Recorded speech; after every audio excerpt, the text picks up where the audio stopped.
Hi అండి, welcome to my channel. ఈరోజు వీడియోలో దేవీ నవరాత్రుల పూజలో అఖండ దీపం ఎలా వెలిగించాలి, అఖండ దీపం వెలిగించడంలో పాటించవలసిన నియమాలు ఏంటి, దేవీ నవరాత్రుల్లో ఖచ్చితంగా అఖండ దీపం అనేది వెలిగించాలా, ఇంకా అఖండ దీపం మధ్యలో కొండెక్కితే ఏం చేయాలి అనే అన్ని విషయాలు నేను వీడియోలో అయితే తెలియజేస్తా అండి.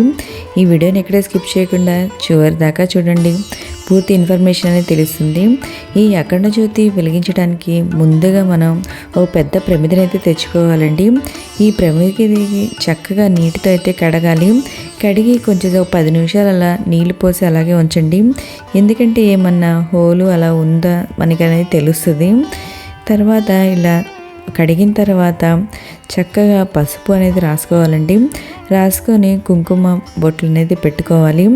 అయితే ఈ అఖండ దీపం మనం వెలిగించితే చాలా నియమాలు అయితే పాటించాలండి. ఇంకా మనం దేవీ నవరాత్రుల్లో ఈ అఖండ దీపం పెట్టుకొనైనా పూజ చేసుకోవచ్చు, లేదా అఖండ దీపం లేకుండా ఓన్లీ కలశం పెట్టుకొనైనా పూజ చేసుకోవచ్చు అండి.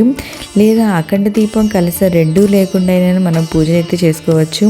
పెట్టుకోవాలి అని ఏమీ నియమం అయితే లేదండి, కానీ పెట్టుకుంటే చాలా మంచిది. అఖండ దీపం అనేది పెట్టుకుంటే ఇలా నేను కుంకుమ బొట్లు అయితే పెట్టుకున్నాను అండి. కుంకుమ బియ్యపిండి బొట్లు అయితే పెట్టుకున్నాను. ఈ అఖండ దీపం మనం పూజ దగ్గర అయితే పెట్టుకోవాలి. అంటే మనకి ఎక్కడ గాలి తగలని ప్లేస్లో అలా పెట్టుకోవాలండి.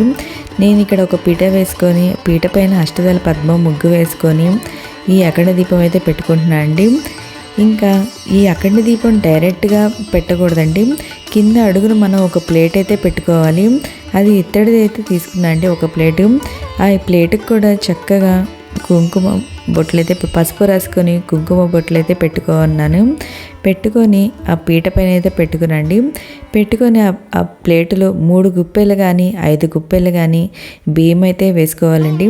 కొంతమంది గోధుమలు కూడా వేస్తారు, కొంతమంది వడ్లు వేస్తారు. మీ ఇష్టం ఏమైనా వేసుకోవచ్చండి. నేను ఇక్కడైతే ఒక 3 గుప్పెలు బియ్యం అయితే వేసుకున్నాను అండి. ఈ ప్రమిద అనేది మట్టిదే తెచ్చుకోవాలండి. ఈ మట్టిదే తెచ్చుకొని మనం అఖండ దీపం అనేది వెలిగించాలి.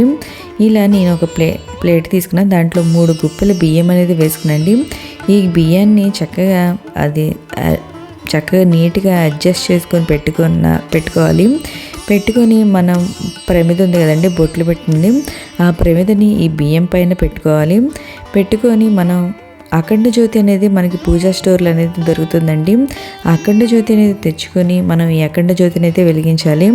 లేదా మీకు అఖండ జ్యోతి ఎక్కడా దొరకలేదు అనుకుంటే పత్తితో చేసిన ఒత్తులు ఉంటాయి కదండి, ఆ ఒత్తుల్ని 9 తీసుకొని ఒక ఒత్తిగా చేసి మనం ఈ అఖండ జ్యోతిని అనేది వెలిగించవచ్చు.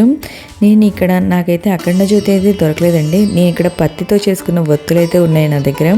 వాటిని 9 ఒత్తుల్ని ఒక ఒత్తిగా చేసి ఈ అఖండ జ్యోతి అయితే వెలిగిస్తున్నా అండి. ఈ మూకుడు నిండా అంటే ఈ ప్రమిద నిండా మనం ఆ నువ్వులు అనేది వేసుకొని ఈ జ్యోతిని అయితే వెలిగించాలి. ఈ జ్యోతిని మనం ఏకహారతితో కానీ లేదా అగరబత్తులతో కానీ అయినా వెలిగించవచ్చు. నేను అగరబత్తులతో చక్కగా ఈ జ్యోతిని అయితే వెలిగించుకుంటున్నాను అండి. మనం ఈ ప్రమిదికి చక్కగా పూలతో అయితే అలంకరణ అనేది చేసుకోవాలి. ఇక్కడ చక్కగా నేను చూపించినట్టు పూలతో చక్కగా అలంకరణ అనేది చేసుకున్నాను అండి. మనం ఈ అఖండ జ్యోతి వెలిగిస్తే చాలా నియమాలు అయితే పాటించాలండి. అంటే ఆ అఖండ దీపం ఇంట్లో ఉన్నన్ని రోజులు 9 రోజులు కొండెక్కకుండా చూసుకోవాలి జాగ్రత్తగా. ఇంకా ఆ 9 రోజులు మనం నేల మీద పడుకోవాలండి. మాంసాహారం తినకూడదు, ఇంకా బ్రహ్మచర్యం పాటించాలి. ఇంకా వెల్లుల్లి ఉల్లిపాయ అవి కూడా తినకూడదండి ఈ అఖండ జ్యోతి పెట్టుకున్నప్పుడు. ఇంకా ఎవరితోనూ గొడవలు పడకుండా ఉండాలి. మనం జాగ్రత్తగా ఈ అఖండ జ్యోతిని అనేది చూసుకోవాలి. గాలి తగిలిన ప్లేస్లో చక్కగా ఈ జ్యోతిని అయితే పెట్టుకోవాలండి. ఒకవేళ అఖండ జ్యోతి మధ్యలో కొండెక్కితే ఏం చేయాలని చాలామందికి సందేహాలు అయితే ఉంటాయి కదండి. అఖండ దీపం మధ్యలో కొండెక్కితే అశుభంగా భావిస్తాము. అది మనసులో ఏదో గిలిగా అయితే ఉంటుందండి. ఏమన్నా తప్పు చేసామా అన్న గిలి అయితే ఉంటుంది.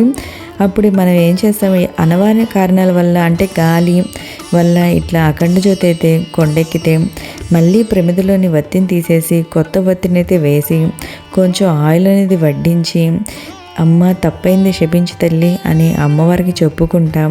మళ్ళీ దీపం అయితే వెలిగించాలండి. ఇలా అఖండ జ్యోతిని అయితే వెలిగించుకొని మనం దేవుడి దగ్గర అయితే ఈ దేవీ నవరాత్రుల్లో అమ్మవారి దగ్గర పెట్టుకోవచ్చండి, చాలా మంచిది. అఖండ జ్యోతి లేకుండా అయినా పూజ అయితే చేసుకోవచ్చండి. ఓకే అండి, మీకు ఇన్ఫర్మేషన్ నచ్చితే లైక్ చేయండి, షేర్ చేయండి. Thank you for watching.